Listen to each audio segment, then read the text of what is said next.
કપડવંજ બસ સ્ટેશનમાં નિયમ વિરુદ્ધ ગેરકાયદેસર ગુટખા વેચાણ થતું હોવાનું સામે આવ્યું છે. અહીં નિયમોનો ભંગ કરીને પ્રતિબંધિત ગુટખા અને તમાકુનું ખુલ્લેઆમ વેચાણ થઈ રહ્યું હતું. આ દુકાનદાર ગેરકાયદેસર રીતે ફ્રીજમાં ગુટખા રાખીને વેચાણ કરતો હતો, જ્યારે બસ સ્ટેશનના કરારમાં સ્પષ્ટ રીતે લખેલું છે કે અહીં ગુટખા, તમાકુ અથવા ધૂમ્રપાન સંબંધિત કોઈ પણ વસ્તુનું વેચાણ સંપૂર્ણ પ્રતિબંધ છે. નિયમોના ભંગ માટે દંડથી લઈને કરાર રદ કરવાની કાર્યવાહી સુધીની જોગવાઈ પણ કરવામાં આવી છે.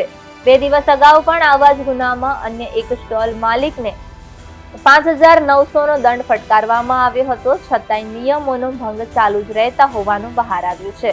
હાલમાં કેન્ટીનવાળા સામે કાર્યવાહી શરૂ કરી દેવામાં આવી છે, પરંતુ મુખ્ય પ્રશ્ન એ છે કે શું વહીવટી તંત્ર બસ સ્ટેશનમાં ચાલી રહેલી આ ગેરકાયદેસર પ્રવૃત્તિઓ પર કાયમી રીતે રોક લગાવવામાં સક્ષમ બનશે?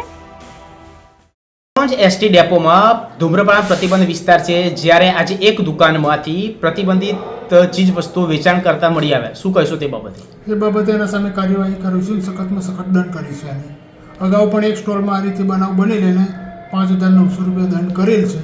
અમારા ધ્યાને આવેલું વેચાણ કરતું, અને આજે વેચાણ કરતો ધ્યાને આવ્યો છે, એના પર સખતમાં સખત કાર્યવાહી કરીશું અમે.